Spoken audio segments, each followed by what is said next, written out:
Today we work through our jelly roll recipe. A great recipe to consider different baking terms and the functions of some of our essential baking ingredients. The first step we always want to take is to read through our recipe from beginning to end so that we get a general understanding of the activities that we're going to do. The next step is to begin our mise en place, or just getting everything out and in its place. So you'll want to, when you're pulling everything out, consider everything you're going to need in order to get that 1/3 cup of water to the bowl, in order to get 3/4 cup of flour out. How are you going to do that? So beyond just pulling out your flour, have you pulled out a 1/4 cup and a spoon and a knife to level it off? Beyond just pulling out your sugar, do you have your 1 cup measuring, your spoon and your knife to measure it off? Did you grab a liquid measuring cup for your water? As I work through, did you grab a teaspoon to measure out the vanilla? And did you grab a different teaspoon when you measure out your baking soda? A 1/4 teaspoon for measuring out your salt when you get out your salt that you'll need. And then after your cake has cooled, you're going to need your jam or strawberry or filling. So in this recipe, we're suggesting strawberry jam. I'm going to kind of do something fun and use some of my leftover Cool Whip from our orange dreamsicle pie and fill it with like a strawberry cream for our jelly roll.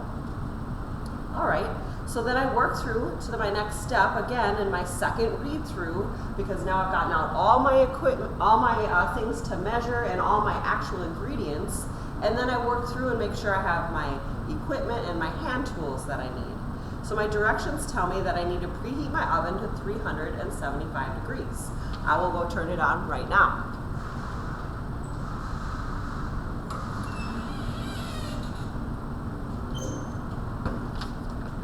I need a jelly roll pan that has aluminum foil and is greased with shortening.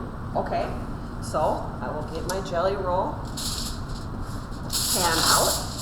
The measurement suggestion is 15 by 15.5 by 10.5 for an physical actual jelly roll pan. The very first time I ever made one, I actually made it with like a 1/4 pan, which was just a little bit smaller, and it worked out fine. So I just want you to know that do your best. And I wouldn't go with a straight cake pan, that was just a little too small. If you have anything a little bit bigger, or even just this jelly roll pan, it's going to work out great for you. Okay?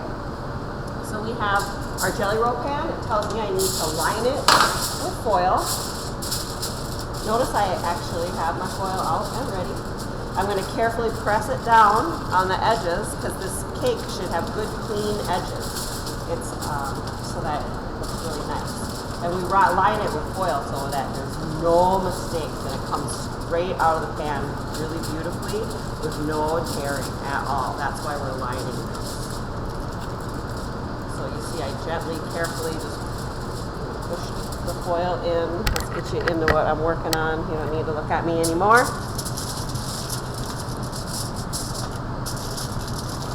I just carefully push it into the corner, and you know what, if you get a tiny little tear, so what, it'll be fine. If you get a giant one, well, maybe you need to start over, but don't be too hard on yourself, okay? But I like to make sure I push it in the corner so that I have good, clean edges. All right, so that's done, and now my next step is to line it with a shortening. So I have, this is a name brand Crisco. You can use any generic brand too. This piece of equipment here is called a pastry brush.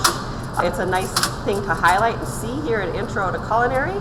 We can use it for things like our egg washes, or basting our marinades when we're grilling, and then we can use it for things like when we're preparing our pans and our muffin tins with shortenings. So that's called a pastry brush. The other option, you guys, is just to stick a plastic bag on your hand, and like this is how I did it through all my youth, is I just would stick a plastic bag on my hand, and I would take a chunk of it like that and smear it around, right? So that's one way to do it, right? Right, get some more. Your hand is, everything's clean because it's in there on the plastic bag, so you can return to your Crisco. Make sure you're doing the edges. Or you can use the pastry brush. And because this should be a clean pastry brush and this is a clean surface, you can pick up more as you need it. So then you can just go ahead and do it this way too. This is the other option. Painting it with shortening. Okay.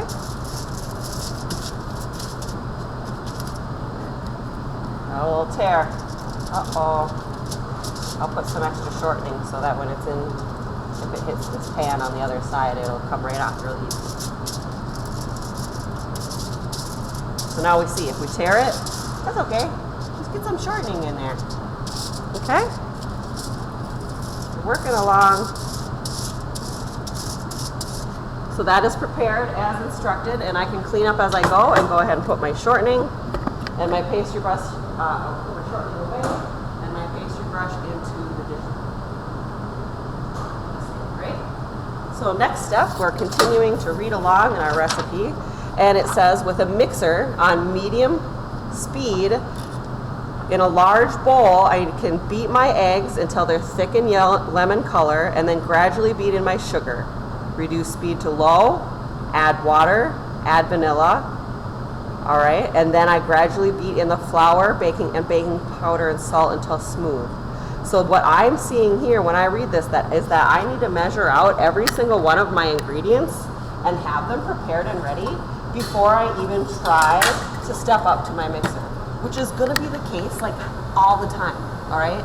Getting your things measured before stepping up to the mixer is important in baking, because as we saw in Monday's lesson when I activated the baking soda with vinegar, that as soon as our liquids start to hit our baking powder, it's going to start to activate and begin to make bubbles.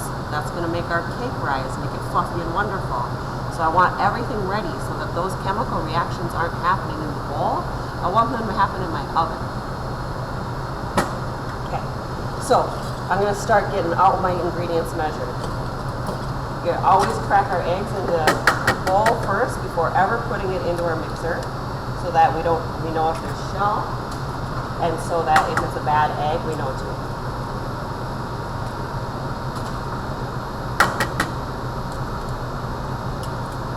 All right, so we got our eggs ready, and it says that I'm going to do it with my mixer. I'm going to mix it up, so I'm not even going to get anything dirty by whisking those up now. Now I need a cup of sugar, and in my directions, I'm gradually beating in the sugar. So I'm going to just leave it in my 1 cup measure. I'm going to properly measure my sugar. I have my level, and I have my spoon. So I spoon in until overflowing. Trying not to make giant messes. And then I level it off with my leveling spoon, or leveling knife. Alright, so I have that sugar is prepared. Eggs are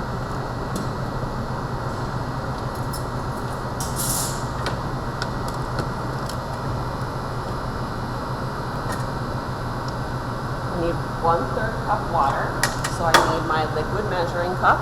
And whenever I use my liquid measuring cup, we get down at eye level and we make sure that we get it just perfect, right? So 1/3 cup.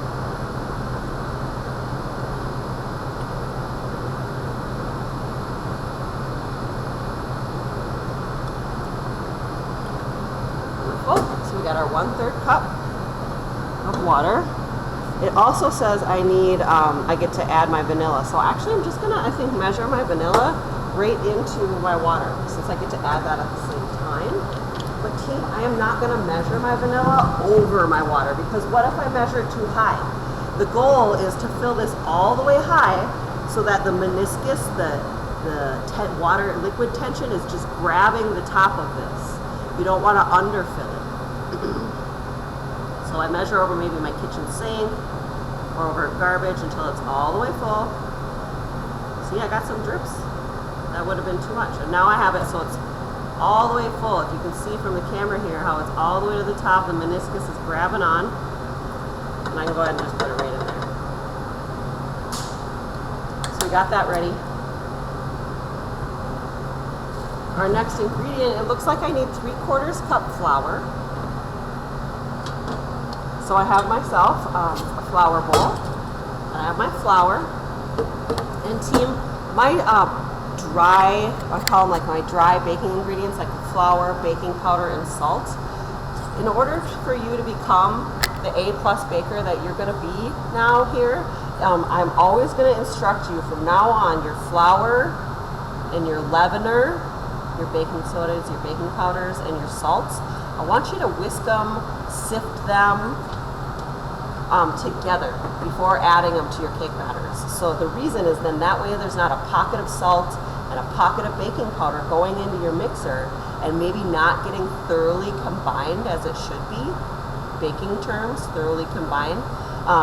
So you're going to want to mix them in your bowl from now on. So with me, I actually set next to me a little whisk so that after I measure my flour, I can whisk it up and combine it really well and there's no pockets. So I have my spoon. I need 3/4 cup, so I just grabbed a 1/4 cup and I'll do that 3 times. My kit does not come with a 3/4 cup, yours might. And then we always spoon in and level so that we don't put too much flour in our recipe. Think of brown sugar, how you can pack so much into that cup. You don't want to accidentally pack up too much flour. Alright, then we level off. And I'm going to go ahead and measure my baking powder and my salt right into this flour bowl because like I just said, you now have permission to whisk these together before ever adding them to a batter, okay? So my baking powder, I need 1 teaspoon. So I have my baking powder, and remember this is the bisodium carbonate baking soda and the cream of tartar get together. So it has the acid it needs to activate. All right, so that I want a nice level teaspoon. I wouldn't put it in all heaped over like this. We level it off. I'll actually grab this here because I set one of my leveling knives aside. You want one of them right in there. And our salt, and this is just regular table salt because this is baking. So we use regular table salt when we bake. Unless the recipe says kosher salt, of course, or something like that. Alright, so we'll get all our ingredients. Everything's been kept clean. And then, like I said, this is where you can just kind of whisk that around so there's no pockets anywhere. It'll fluff up the feathers of your flour too, help it be all fluffy. So I have everything down to the strawberry jam prepared.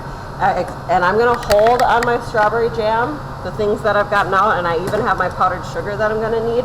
I'm going to hold on that right now because I want to make my cake and I can prep that jam when it's in the oven and kind of multitask it. So now that I know that I have all that together, I'm going to go back to my step 3. And I am allowed now to step up to my mixer, okay? So we step up to our mixer. And we begin to follow our directions, right? We always act with safety with our mixer, and we remember that this is a machine. It doesn't have a soul, and we don't stick our hands in here when it's running, ever, ever, ever, ever. We don't stick a spatula in there because even if it grabbed that, it could twist your arm and accidentally snap a wrist too.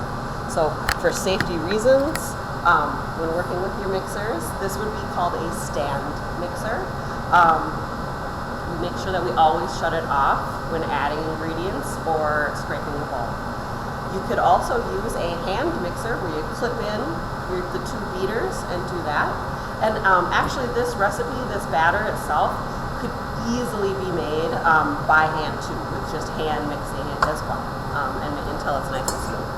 So I have my bowl. I'm going to go ahead and I'm going to just let you watch me clip it in. So it has some safety things in here to hold it into place. So I always just set it right on the holding rings and clip it down in. It tells me to put my eggs in and heat them until they're yellow and lemony, if we recall. So I'm going to go ahead and get those in. I have my spatula already. So I get all the eggs out of my bowl, because all that goes in my recipe. And now this is the part where I add my paddle. You'll notice again that I always tend to add my paddle after adding my initial ingredients. It just seems to make life better for me. So now we're working inside of our mixer, and we're going to beat this up with this is called the paddle. So last week when we made the orange cream pie, you saw the wire whisk. This is a paddle, great for making cakes and cookies. So we'll go ahead and get this started. And it says like yellow and lemony. It says beat it. So I'm going to turn it up and let it work.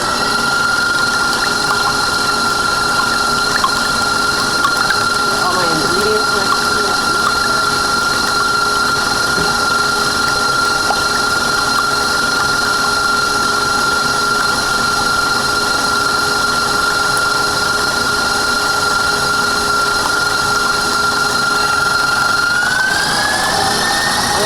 Up just a little more through air as my leavening, right? Get some air in those eggs, leaven it.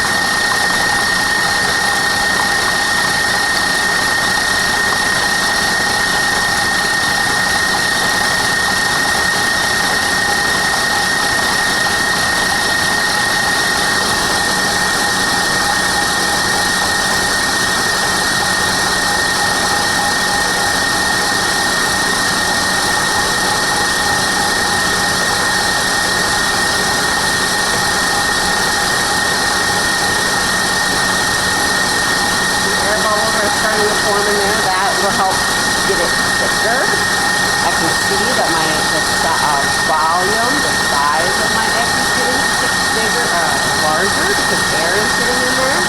And now I'm at this place where in my directions it tells me to beat the eggs until they're thickened and lemon in color.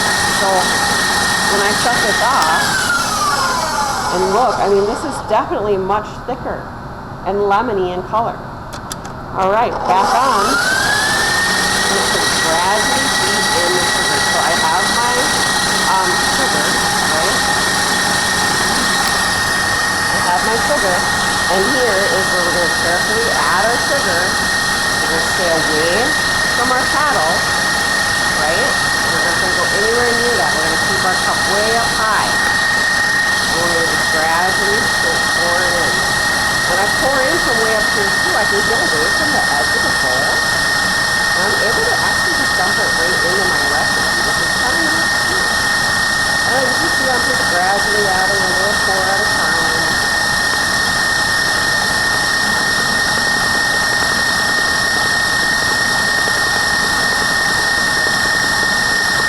You can see how it's starting to look different as it slaps against the sides of the bowl. No, it's sugary.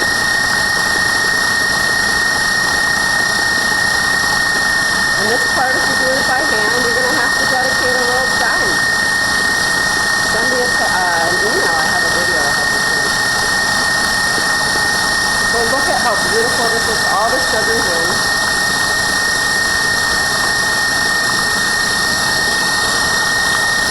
And with lighting, you can kind of see how it's looking so much different, so thick. It looks like a whole new thing. So it says now in my directions to slow her down.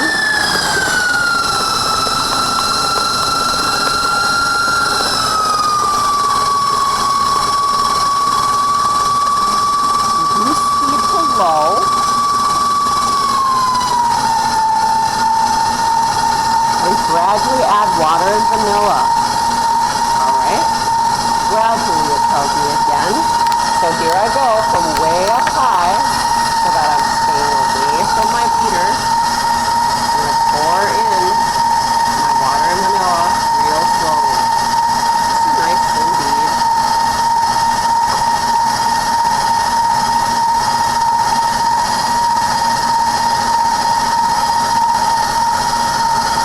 Smells like vanilla.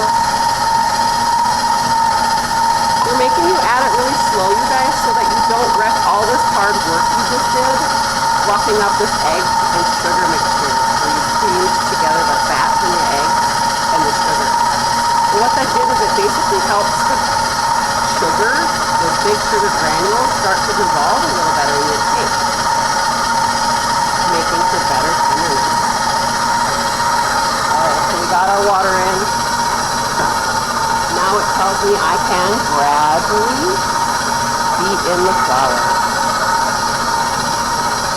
I'm just going to go ahead, and again, I don't even need to shut it off yet, because I'm going to just add a little flour. And if you want, you can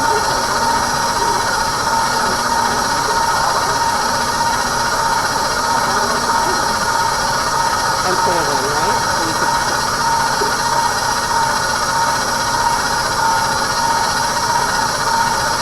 staying away from your beater.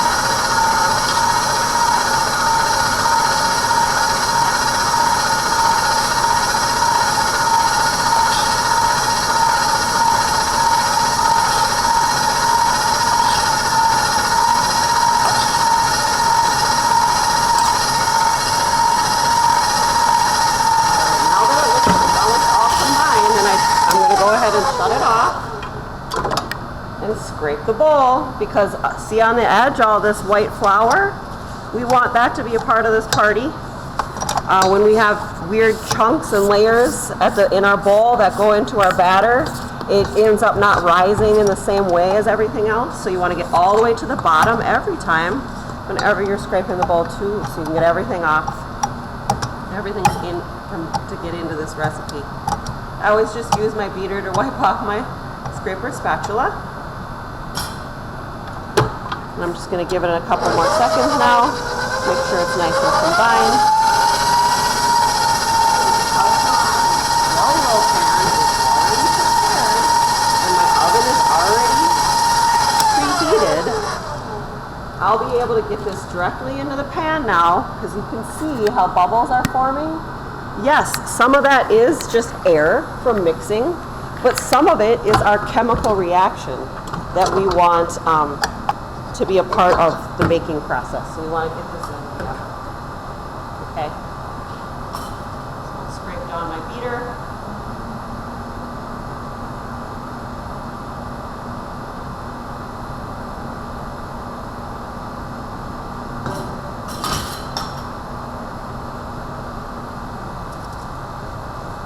Using my scraper spatula to get everything out of the bowl.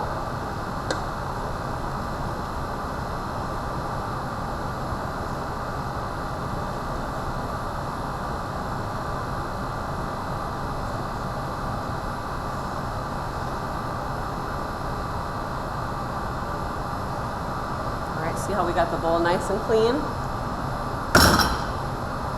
And this is a little bit of a thinner cake batter, so you don't have to do too much spreading. You can just go ahead and give it a little tilt, send it to the other side. I don't want you to bang it on the counter or anything like that. You can wiggle to get it really nice and even though. So give it a little wiggle, get it nice and even, and then let's get it straight into the oven. All right, so we're gonna go over. We're going to get it into our oven, and this one's kind of a fun one because it doesn't have a long bake time. In there, 175. And we're going to go ahead and bake this for 12 to 15 minutes. So we'll set our timer.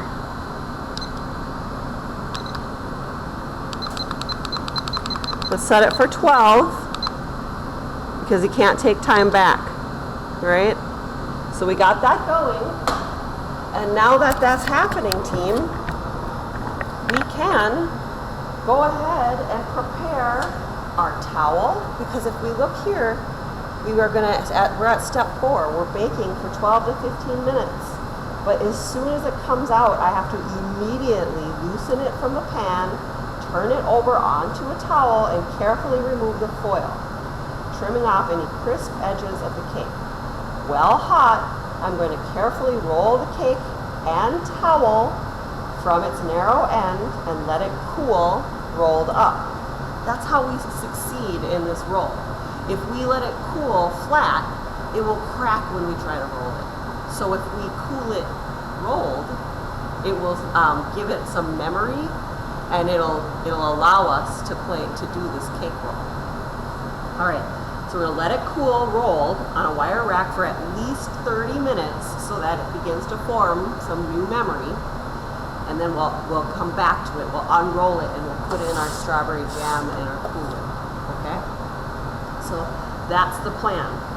Here on my counter, I want to have it ready, my towel, and I have this kind of like, like the towel that Grandma makes that you get the embroidery on. So I have these kind of towels. They're like, they're good for these kind of projects, or if you're like ever making bread and you need to throw the towel on top to let it proof, baking terms. This is a great kind of towel. If you don't have that kind of towel, maybe a t-shirt, maybe parchment paper or wax paper, but not the towel that's terry cloth with the little fingers, because you don't want that. It'll get kind of embedded in your cake. Right? So I'm going to prep my towel. It's clean and laundered, and then I have some powdered sugar that I'm actually going to shake onto my towel, because when I roll it up, it needs help coming off. So this is going to be kind of like a non-stick powdered sugar, okay? If you don't have a shaker, you can use your sifter, all right? You can put a whole bunch of powdered sugar in your sifter and then sift it around. You can use one of those strainers that have the screen on it and put powdered sugar on it and tap it over the top as well. So I'm just getting this towel ready so that when I step up, it's ready and I don't forget, because this is something that for me personally in the past, it's a step that sometimes I've forgotten in the past. And it wasn't like a huge deal, but it did just kind of take like a little thin layer off when I took the towel off. And I was super proud of that. So now that that is prepared, I should, of course, I'll probably prepare then my jam and my Cool Whip when this is in its 30-minute cooling stage. So it just kind of steps. So I'm going to take this time, these remaining 8 minutes while it's in the oven, and actually clean up my dishes and put away my ingredients in order to keep my kitchen clean and tidy and this project fun. Okay?